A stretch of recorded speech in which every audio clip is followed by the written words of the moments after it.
Okay, let's find out where your conviction does lie. We've talked about a lot that you don't want to own. Let's talk about what you do want to own.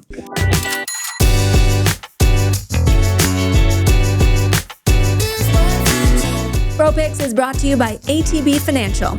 With over $100 billion in assets, ATB Financial is powering possibilities for more than 843,000 financial services clients. ATB Cormark Capital Markets is a leading North American investment firm providing holistic corporate and capital markets advice and full-service financial solutions. Visit atb.com/inthemoney for more information.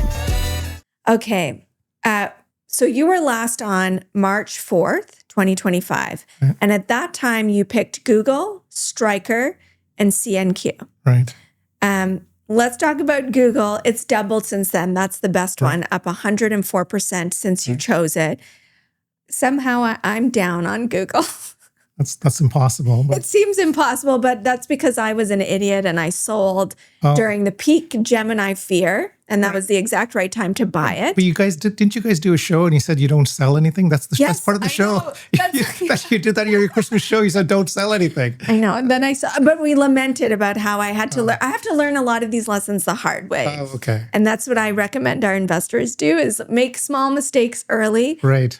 And now I'm not going to sell, which is why I just hold on to Nike because I know my time horizon is like 25, 40 years. Right. If I'm lucky. So do you still own Alphabet? We do. Okay. I think that. So look into my eyes and say never sell. Well, I think what happened. Mike, Google was not a turnaround story, but when I came on the show, it was trading at 18 times earnings, and everybody said they were going to be nowhere in AI, and their search business was going to disappear, and they weren't going to do anything in cloud, and all these kind of things, right? So there was such a very negative tone to it. Not that I liked it because it was trading below the market multiple. I think they've got some great businesses, right? The AI business continues to do well. Search has not gone away, like people said. YouTube continues to do well. The cloud business is growing at leaps and bounds. And then Waymo is fantastic. So you take all those things together, and I think it's a great business with great margins and great free cash flow. They're spending all that free cash flow on right. So AI. That is the big risk that all these companies have, right? That they're spending their free cash flow. They just did a big equity issue, which is unheard of. They haven't done an equity issue in over 15, 20 years, I think. So that's the issue I think that everyone is concerned about and does not know how to answer, right? Will they just stop doing this? Can they stop doing it? How will they, if they do stop doing it, does somebody get a big advantage over them? I don't know how to answer that question, to be honest with you. I wish I could. I don't think they're going to stop doing this because they see AI as a very important vehicle for much other things, not only in their own business, but in their own businesses, but broadly in the world, right? And so they want to be one of the leaders in that area. And I think that's the issue they face. And you're willing to hold on. Yeah, I think it's going to be a little bit more volatile than people think, but I think those businesses, even those individual businesses, are worth a lot of money. Yeah. Right?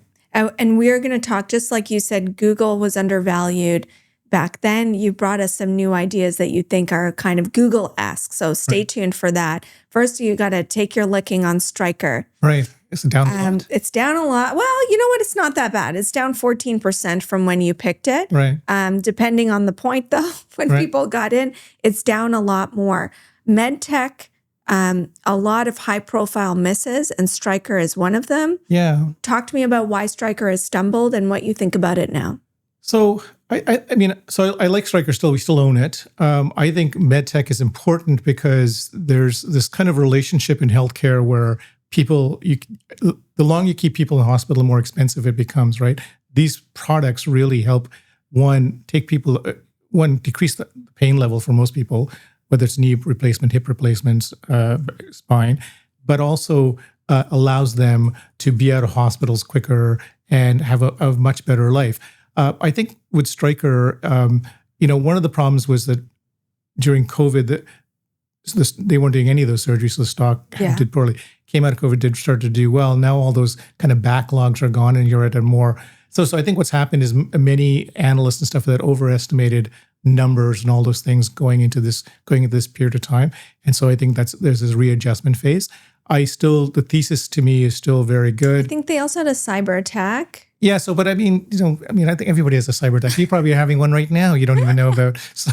But it's less of an issue because I'm not having my heart machine hacked into or whatever it right. is. So I shouldn't be flippant about it. But yeah. Fair enough. But I think that what the thesis about these companies is still very strong. These kind of. So the other thing the population is getting older. More and more people need all these things. The second thing I think that's really important is that if you're a doctor and you work with Stryker, you don't switch to another thing. You tend to stay with the same one. They are faxing things, of course. They're not going to switch to any new technology. Yeah, but they're complicated things. Most salespeople, I don't think they realize this. A lot of times the salespeople are in the operating room when these guys are doing the work, right? Or sitting just outside because they want to show them how to do these things because they're slightly complicated. So I think that I like the thesis still. I think that it's still there. I think Stryker is, it's run by a Canadian, right? You know that. Kevin Lobo, yeah. Yeah. There you go. Do it for the country pride. That's right. Okay, so and healthcare is turning. Yeah. So maybe you're catching it at the right time. CNQ, Canadian Natural Resources, you've done well, up 55% since then. Right. It's rolled over because oil prices are down. Right. What do you do? So I sold some of it when it ran up a lot. It's like I had about a 2.5% position. It went to almost 6%. I sold a percent of it when it ran up like that. I think that I wouldn't buy it here, not because I don't think it's a good company, but I think that the oil market has to settle, and I think oil will probably go back to the levels it was before. People say, oh, blah, blah, blah, but it will. And so I think then you may want to buy more of it there, right? What I think is very important about CNQ, I always kind of find it funny that people talk about, oh, I bought Exxon. So we have great oil businesses in this country. They're fantastic businesses. They're run by fantastic people. But I think what's really great about CNQ is two things. One is they're very smart at making acquisitions. When oil collapsed, they go and buy businesses, and they do it, and they get it cheaply. So they're really great at it and integrating those businesses. And the other thing I think about CNQ that people don't give it enough appreciation for is the fact that when they do a project, they're always on time. Always. They always come in on their numbers. They beat them all the time. So it's an incredibly well-run business in this country. So I think I think that oil will come back to lower levels. I don't know when, but I think then you would buy more of it because I think oil will fall back. There's too much oil in the world. Okay, so good review of your past ideas. You've bought 3 new ideas for us, and I'm so excited about them because I've been waiting for somebody to tell me about Meta. Right. Trading at 17 times, almost a 52-week low. The setup is we're afraid. Yeah, it's a drag though doing this now because I only got 6 months till Christmas. Right before that, I had 9 months to make some things to bounce back. Yeah, that's true. That's true. It's a bit of a drag. Sorry, but we're doing a mid-year review, so you'll have a chance next year. Okay, perfect. Yes, Jillian and I are going to do a mid-year review in July, so this won't count for that either. But next July, you might look like a star. Thank God. Why do we like Meta right now? So I like Meta for a bunch of reasons. One, it's trading at a substantially below the market multiple. If you look at their numbers, they beat numbers. They are actually growing at much higher growth rates. I think if you're seeing I think you see it in Amazon as well. But if you're thinking about AI and is it working, it really works in Meta. You can see it all the time with their numbers, right? It's working. They're using it a lot effectively, and so it's working. So I think that's one thing. And so I think there's a real benefit to AI for them. I think the risk always with Meta is that, Mark Zuckerberg gets onto, I don't know how he gets these ideas, maybe from his kids or something like, oh, the metaverse, dad. But I don't it's like he goes and does all these kind of crazy things. So I think that what's one big risk to them because they're excessive amount of spending on AI, but they don't have a cloud business like Google does, right? So they can defer by renting out space, right? They don't have that. All this money they spend is money that's for them. Even on chips, they're they're trying to make a custom Meta chip. Or they are, right. But it's just for them. Yeah. So I think that's a big problem. That's the one risk I think. I think that from a valuation perspective, Meta is not expensive. I think that they've got great core brands, which they continue to be able to grow. And I think that you can see the fact that AI is working within those brands to generate more and more revenue for them on the advertising side. So I like it because of all those things. But I think like, you're getting a relatively cheap stock. There's risks in everything. I think that I feel that the cheapness outweighs the risk that you're of these issues. I do think, and I like the fact that you're seeing it work. Like you're just absolutely seeing it work, right? And so I think that makes me feel a lot more comfortable with the spend in some ways. Microsoft, is it the same? No, I think Microsoft... In terms of characteristics? Well, from a multiple point of view, it's fallen a lot over the last little while. I think it made a new low a couple of days ago, new 52-week low. I think that everybody thinks that Microsoft is people are going to rip, like all these software companies, people are just going to rip out, Office and all these other things. It's an absurd point of view, right? So, I mean, if you take the example, if you're a maker of a widget, like if you have AI, are you going to kind of go, oh, well, I've got this choice to make my widget better and use logistics to make it, sell it better and all this stuff. I'm not going to spend any of my time on that. I'm just going to go rip out Microsoft Word and all these other things and just go use, this guy named John Smith has built a new system. It's absurd, right? So, but that's not the way the world works. Like, for example, even DocuSign, I don't think people understand this. If you sign a document, right, those guys have done all the work around the world to make sure that when you sign a document, if Amber Kanwar signs a document when you're in Alberta, that you met the laws of Alberta, of the province of Alberta. And if you're a lawyer and you get somebody to sign something, well, you better make sure that they're able to sign it digitally in that province, that country, that state, or whatever, or else it's totally null and void, right? So there are a lot of things that you can't replace that easily, right? So there's a huge body of research and all that stuff that's gone into all this stuff, and I just don't think that people are going to rip out all these things. I would say that Copilot is clunky. I use it; it's clunky, right? Claude is not clunky. Copilot is clunky, but when you talk to very large businesses around the world, they all use Copilot because they're scared to go to some other kind of other thing, right? So there's a small universe of people within that company that may use Claude or thing for some of the stuff, but they're very small and they're restricted. Everybody else in that whole company will have to use Copilot. So I think that Copilot's clunky. It'll get better over time. I think that the integration of all these things within work, within the Office network is very important. I think it's great to be able to do certain things. So I think that they will be one of the top players. They've got a great cloud business that continues to grow. I mean, the cloud business, Azure is growing incredibly fast, 37% in the last quarter, right? So I think that there's this kind of weird sense that they're not going to be anywhere, and that because they have a software business, it's going to disappear. And the issue I would say is what we have to battle with is what do you want to pay for that business, right? Do you want to pay, 40 times earnings like you did a while ago, or 35 times earnings, or do you want to pay 25 times earnings or 22 times earnings, which is trading at today, right? So I think that's kind of the issue you have to battle with. But the other thing is that you have to remember that they've got these great businesses that deal with massive institutions, right?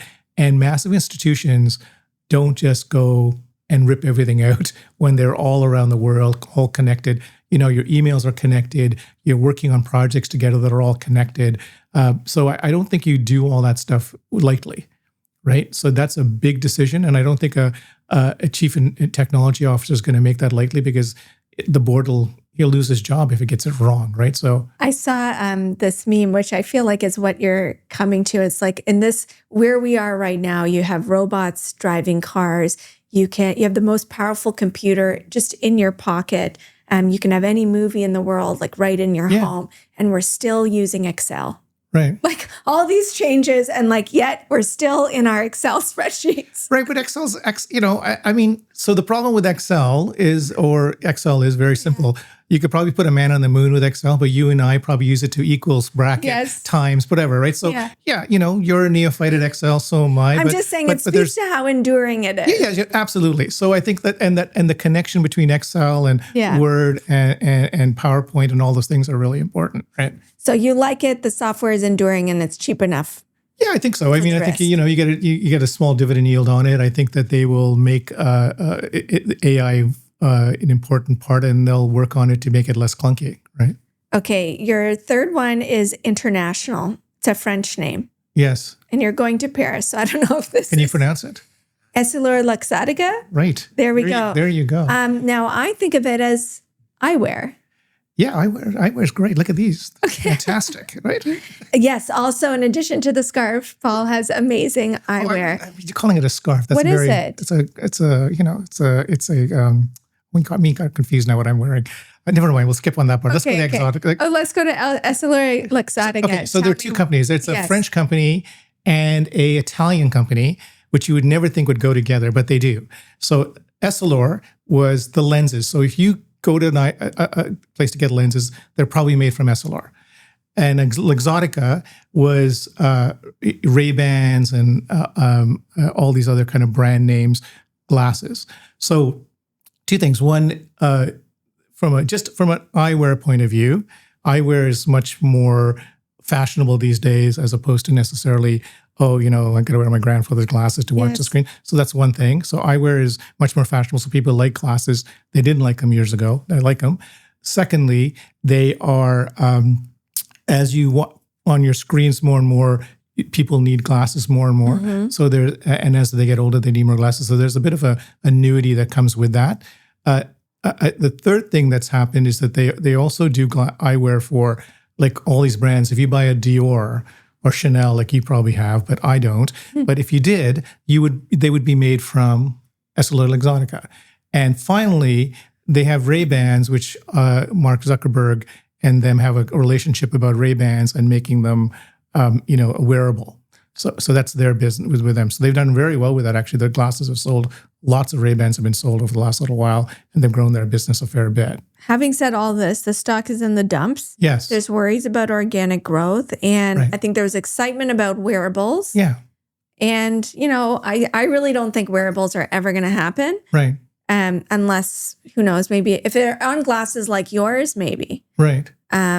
But the traditional business seems to be struggling. Right. So this is nothing like those two stocks before, right? So they're not going to have that. They're going to grow at GDP plus or something like that. Okay. That's the first thing. So, and I think they're actually doing that. I think the market overemphasized like everything. Oh, you're dealing with Mark Zuckerberg and he's buying a part of your business and yada, yada, yada. And it's going to... Yeah, the Meta Ray-Bans. Yeah. This is who makes that. Yeah. So they, this kind of feeling that this is going to be a tech company, and it's not. It's right? a glasses company. It's an eyeglass company that's going to grow 3 to 5% a year. They dominate the business especially on lenses. So they dominate. They came up with the idea of those lenses without the line in them. I can't remember what they call them. Bifocals? Well, but they used to call them bifocals before, but now they call them something else. But so those kind of glasses are those that they came up with that idea where you don't see the line in the middle of it. So Essilor did. So it's a great company. It's got great businesses. It's got great brands. They own that Sunglass Hut and stuff like that. They own a lot of those things, brands like that. So it will grow slowly, but it's got this great annuity because people, once they start wearing glasses, tend to continue to wear them. They've got this idea that people get older, they wear glasses, and people have overestimated exactly what you said. I don't think people are going to be wearing wearables either, but people thought, they're going to be a tech company, and they're not a tech company. Their technology is very cool, right, on the eyewear side, on the lenses side, but it's not a tech company. It's just really a nice, solid European business that is all over the world globally. Okay, but they all have a theme, all these picks. Right. They're kind of down right now, and you think that there's a lot of valuation. I have a year to come back. You have a year to come back. Okay, and another good use for AI, I just typed in, what's another name for a men's neck scarf? Is it cravat? Yeah. Or an ascot? Yes. That's not an ascot? They're the same thing. Just call them something. Where do you get them if people want to look like Paul Harris? No, so there's a little story behind this. I have a friend whose father passed away. He used to wear them all the time. And so she said to me, I'm going to give them to you. They're all like, they're well, not I'm boasting, but they're Hermes and not mine. Yeah. So I said, she goes, but you have to wear them. So I wear them occasionally. But this is, like I said, I don't want to wear a bow tie here because I'd feel I'd be doing you a disservice. I appreciate that. The cravat making its podcast debut. There you go. Paul, thank you so much. So lovely to have you. This was lots of fun.